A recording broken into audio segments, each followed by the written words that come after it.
I would stay in my room all day, and I would keep my door shut, and I would just be on my phone the whole time. 12-year-old Janae, as we'll call her, says it wasn't always that way. I was really confident. I liked to hang out with my friends a lot. But when she was 11, Janae found herself drawn more and more to social media, Instagram, TikTok, and Snapchat. I felt the pressure to try and make myself look like other people, even though like I knew I wasn't them. I found myself like having less and less confidence and more insecurities. Soon, she says, she started to see posts like what I eat in a day and 500 calories.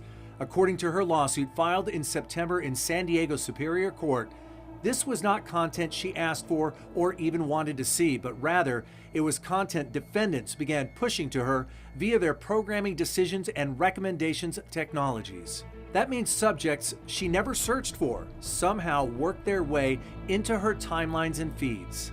I saw a lot of talk about self-harm and drug use and suicide. Did it glamorize self-harm, things like that? Yes, it did. It would, like, some people would even go as far to say that self-harm is a joke or suicide is a joke, and they would make it seem like it's fun. So I thought maybe it is fun. Janae started to hurt herself by cutting. Self-harm is addictive. It's hard to stop. That escalated to 2 suicide attempts. What we know from social psychologists is that content that is psychologically disturbing triggers a greater dopamine response than content that is benign. Matthew Bergman is with the Social Media Victims Law Center. We have 50 families whose children have died of suicide. And I would never have expected that. Now, he says it's his mission to help families like Janae's hold social media companies accountable, not for the content on their platforms, but for their algorithms that drive that triggering content onto the timelines and feeds of teens whose brains are still forming. We have people who are, in many cases, addicted to the products. They can't get off of them. And that's because they're designed to be addictive. We have people who are directed to harmful content that causes them to harm themselves, causes them to develop eating disorders, promotes violent and antisocial behavior. And it's more than algorithms. It's also a lack of safeguards that allow adult predators targeting children to make contact. And we're talking about 10, 11, and 12-year-olds are getting pictures of penises from adults. I wouldn't have thought that.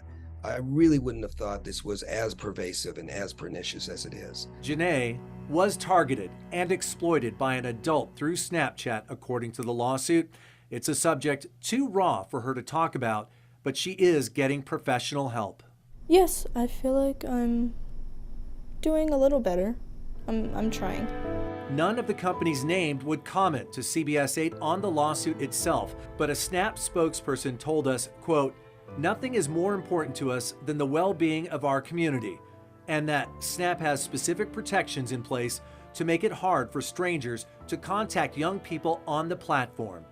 A spokesperson for Meta told us the company is working with independent experts to protect and support teens and children. But the lawsuit paints a different picture.